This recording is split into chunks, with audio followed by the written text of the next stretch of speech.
early games. First game, Vikings on the road at the Lions. It opened at 3.5. It's now up to 5.5. Speaking of bets, all of the bets coming in on the Vikings. I don't know, man. Like this still feels way up in the air to me. Like if we do normally talk about like fading the public and all that kind of stuff and going against road favorites, this one, two bad teams facing off and a lot of question marks for the Lions.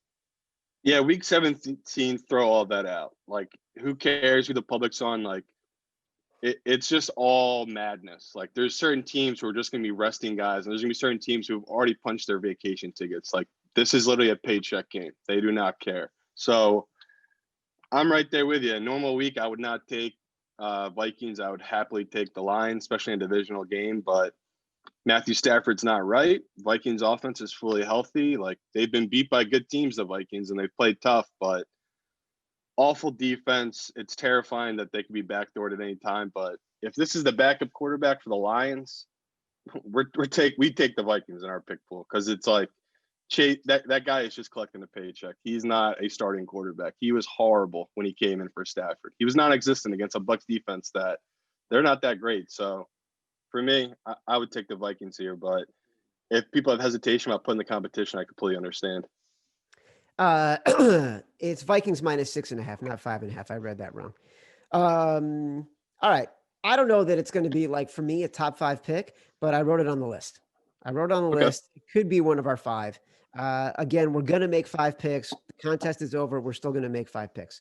Steelers. This is a tricky one, right? Steelers. It opened at 4. Steelers +4. It's now +7 on the road at the Browns. What's interesting is still early, not a ton of volume, 75% of the bets coming in on the Steelers, but 72% of the money coming in on the Browns. You said Browns money line before, but there's not going to be a ton of value in the Browns money line here.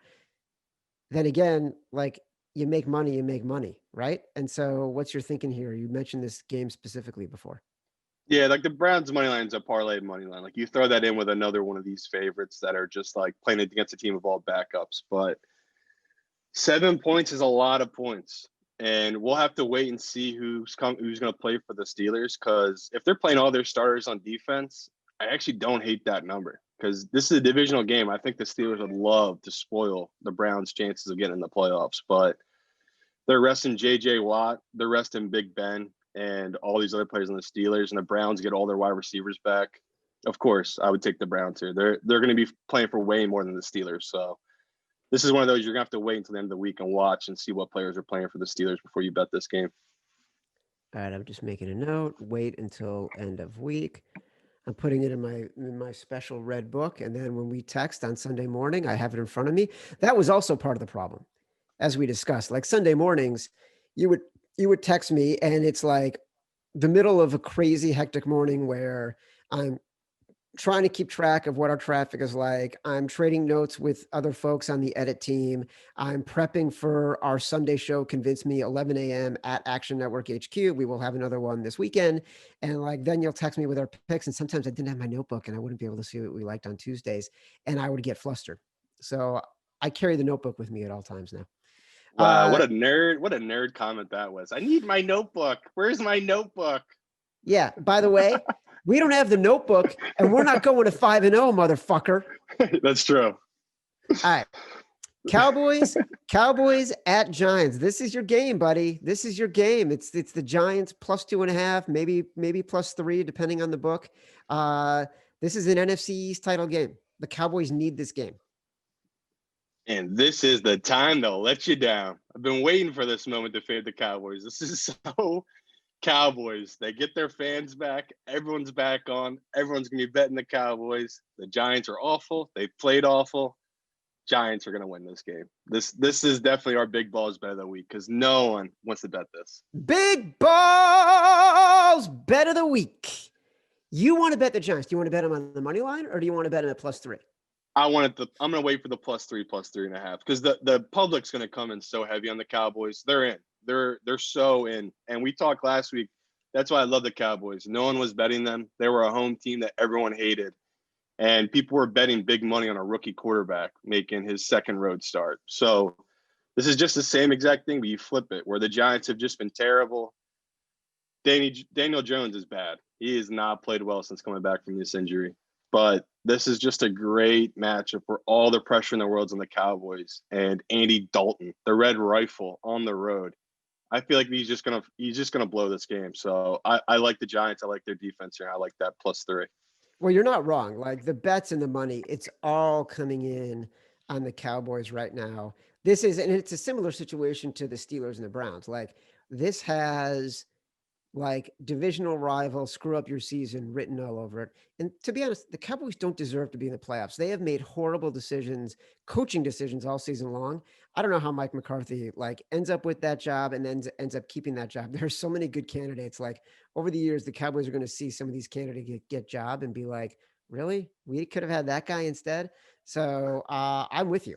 And I think Joe Judge is a really good coach. Like I think he's had this team sort of playing better in certain spots. I agree with you about Daniel Jones, not that great, but I'm willing to do it, even though it goes against all of our principles of betting on the Giants and Daniel Jones. So I'm willing to take a flyer there. Yeah, put it in. All right, it's in. I wrote it down. Dolphins. I'm getting weird lines on the Dolphins. Like some places, the Dolphins visiting the Bills, it's generally +4.5. Dolphins 4.5 point dogs. Uh, Interesting one. What are the Bills playing for? And the Dolphins have a lot to play for. I think the Bills are still fighting for this top seed. I'm pretty sure. I'd have to look. Number 2 seed. They're fighting for the 2 seed. Right. So I think they are going to play their players. And what we've seen from the Dolphins is why we've been trying to bet against them a lot lately, is that we just don't trust Tua and we don't believe in Tua. I think he's a good kid. I think he'll have a great future, but just this season, they rushed him a little bit coming back from the hip surgery, and he's scared to take hits. He doesn't make smart reads. He doesn't run out of the pocket when he should. And if this was Fitz, I'd love the Dolphins here. Like Fitz playing against the Bills, like he's always played well against the Bills. On any team he's left and he plays against, he usually plays well against them. But I can't do it. I'm like looking at the number right now. I just can't back to it. Like I really don't trust the kid. So the rare time I'm going to ride a team that's crazy overvalued and on a crazy winning streak, but I'll take the Bills here. So right now, the money is coming in. It's interesting. The bets are coming in on the Dolphins and the money is coming in on the Bills. So what we're seeing is a Joe's pros split. So your instinct is right here as a professional. The money, which is where we usually see sort of professional tendencies, is coming in on the Bills. So you and your brethren are all coming in on the Bills. All right, so I'm putting the Bills in at 4.5. We'll see how it goes. We'll see what happens on Sunday morning. This here's something else that's interesting we got to think about. Normally for the contest, those lines are locking on Thursdays. Now we're going to be able to play any line we want whenever we think it's sort of the best of the number. So we might lock in something today on the feeling that it might sort of get worse over the course of the weekend, or like you mentioned for the Giants, we're going to hold off because we think it might get better. Yeah, and honestly though, because it's last week, I'll just post the worst, whatever the number is on Sunday, and we play. I'll just post the worst of the number. Just give back to the people. But I talked all year about how when we post these lines, like you said, they lock in early. If you're that scared, just tease the games we play.